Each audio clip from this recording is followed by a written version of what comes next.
Keep in mind, long time ago, I said, this is how I want you to promote my show. Please use a photo. Under the photo, put my name, Gabriel Iglesias. I didn't even have the nickname Fluffy yet. That's how long ago this was. I said, underneath that, please put as seen on Comedy Central. Because at the time, that was the only television credit I had.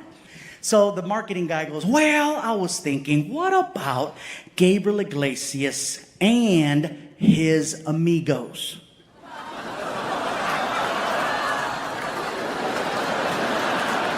Amigos? Why amigos? Because I have other Mexicans with me?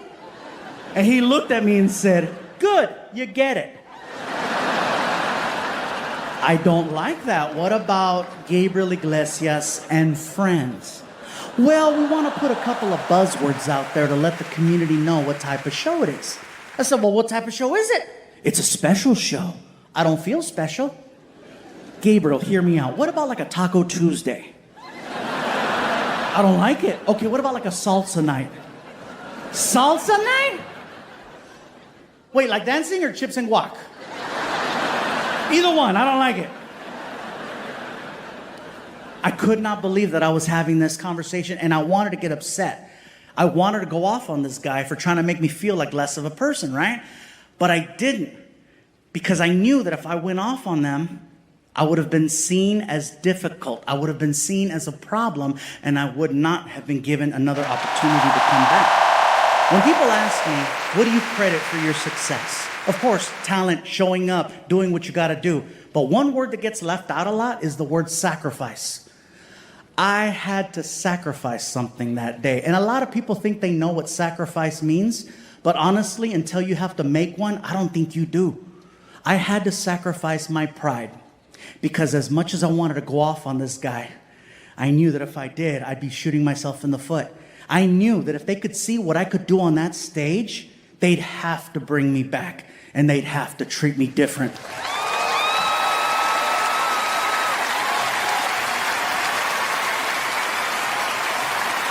So as much as it hurt, as much as it sucked, I allowed that stupid Taco Tuesday to happen. So for me, I was very upset. I was wondering, is this something that happens to all new comedians, or was I being singled out? It was killing me. I needed to know. I couldn't just take out my phone and Google it, because that wasn't an option all those years back. So what I had to do was I had to go to the front door of the club where they had a bin, and the bin had flyers in it. So I grabbed a flyer and I looked at it, and the flyer had the list of upcoming comedy shows. And I was so upset when I saw it, because all it was pictures, names, and television credits. No silly names, no theme nights, no spicy this or crazy that, just comedy. So I said, why the hell are they doing this stupid Taco Tuesday thing to me?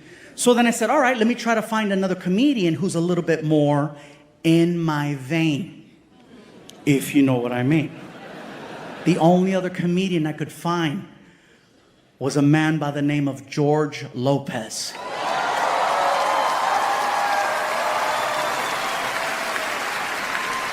With George's promo, however, it was just a picture, name, and underneath that, a television credit that said, as seen on ABC. That's it. It didn't say, likes to ride a donkey, George Lopez. Eats a burrito with both hands, George Lopez. I just jumped the wall. It's George Lopez. No. So I said, why are they doing this to me? So then I said, all right. Let me see how they promote the black comedians. And with the black comedians, it was the same thing. Picture, name, television credit. And that's it. Unless it was a show that had multiple black comedians on it. Because if the comedy club had a show with 3 or more black comics on it, they would put a catchy name to it. They would call the show Urban Night or Apollo Night or Def Jam Comedy Night, BET Comedy Night, Blackish Comedy Night. But that's as far as they would go. They wouldn't go to the next level like they would for me. Oh yeah. There was no Margarita Monday or Taco Tuesday or Wetback Wednesday or Tortilla Thursday or Fiesta Friday or Sábado Gigante. No.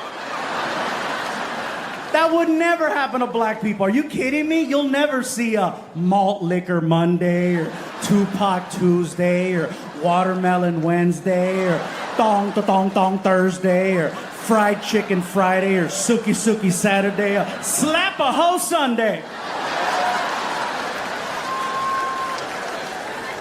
And that most definitely will not happen to white people.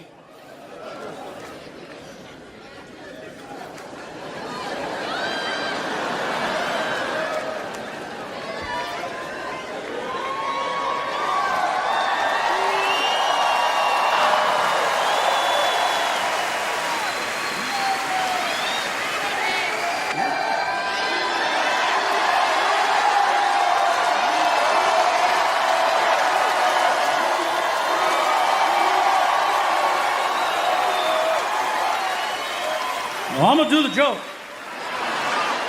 And you know why you can laugh and enjoy and not feel threatened by what I'm about to say? Because like what I said earlier tonight, I am here to entertain. I am not here to offend. I'm here to have fun with everybody, starting with me. Plus, it'll never happen. You'll never see a Monster Truck Monday or Trailer Park Tuesday or White Trash Wednesday or Take Your Sister Out Thursday. Oh, hell no, Fluffy, you done crossed the line now. My name is Dustin and I don't play that shit.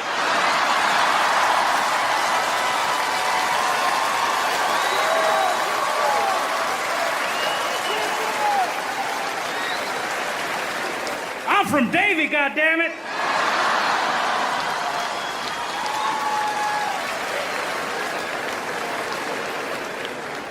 Next time, stay quiet. So, I was talking to Martin backstage before I came out, and he goes, "Are you going to share the story about the theme nights thing that happened at the Improv here?" And, I go, "Well, I think I should, Martin. I think I should tell the story about, that theme nights." He goes, "Gabe, can I tell you something about that theme nights bit?" I go, "Tell me, Martin. Do you realize that in all the years I have heard you tell this story about what happened at that club, do you understand that you've never once finished the week?" I said, "Martin, you know why that is, right? It's the rule of comedy. You always want to end on the biggest laugh. Thursday gets the biggest laugh, which is why I stop at Thursday." And Martin goes, I know, but you're robbing white people of their week."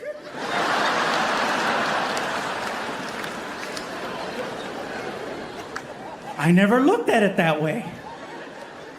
Fox News Friday, storm the Capitol Saturday, say you're sorry Sunday. Originally from that land. The proper term in Canada is actually First Nation. I didn't know that. I was so nervous being in Canada, I said Native American. Like, hello, I'm not even in America, right? Freaking stupid, right? Pendejo, I know. Fortunately, someone pulled me to the side and they told me what was up. I was lucky that I had a second show. 10 o'clock, I take the stage and I'm like, before I begin, I would like to acknowledge all of the First Nation people who are here tonight.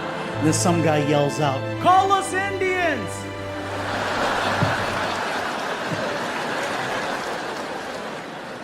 This guy in the front row was like, "They're not Indian."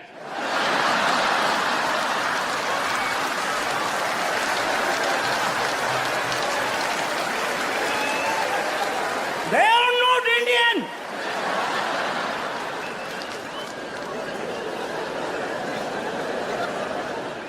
Canada's always been an adventure. There was one show that we did at the same casino.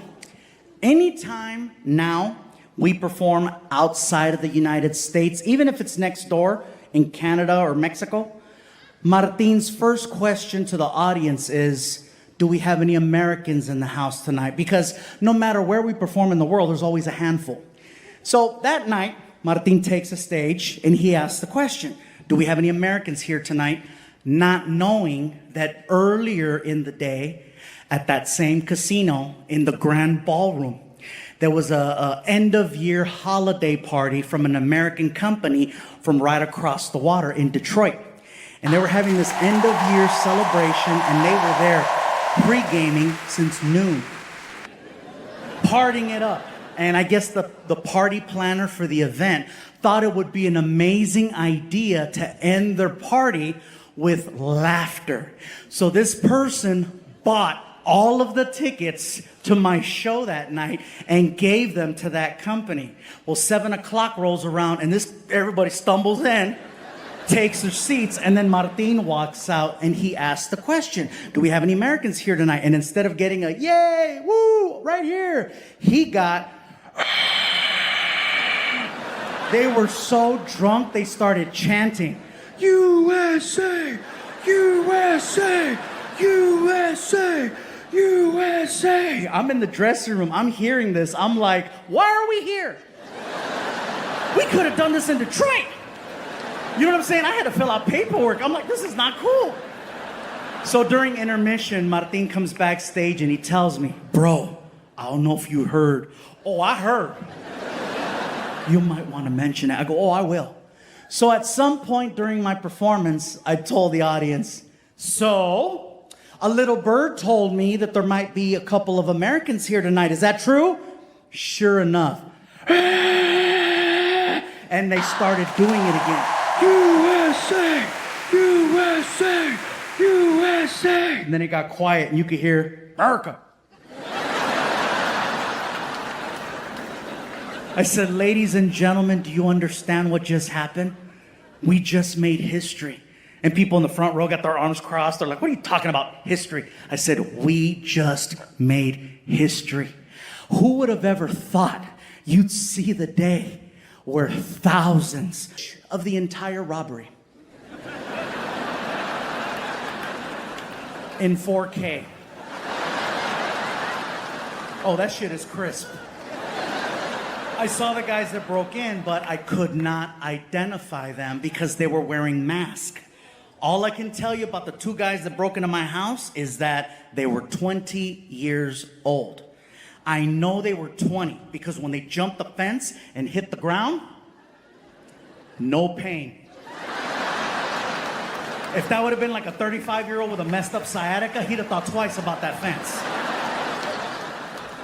So they jumped the fence, they went in the backyard, and they broke the window and got in through the kitchen. They trashed my house, okay? Every drawer open, every cabinet open, everything got pulled out onto the floor so they could sift. Couches were flipped over, cushions were thrown down, and they pulled every single frame off the wall.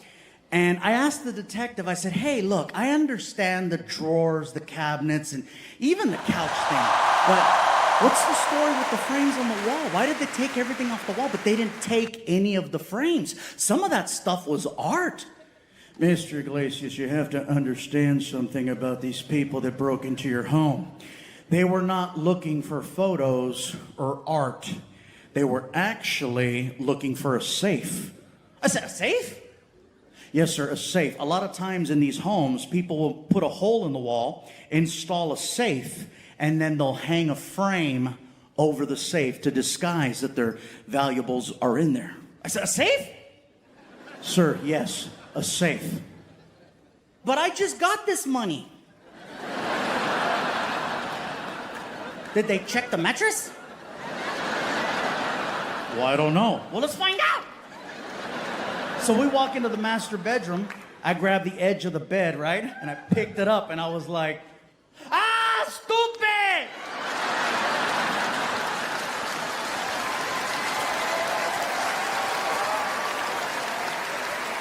It's all here! Oh my God, these guys had no idea they were robbing somebody more ghetto than them. So at the end of it, they only got a couple of little trinkets from the drawers. And that's pretty much it. They made a mess of the house. They didn't get any of the money. I'll tell you what they did get. They got my guns. Now,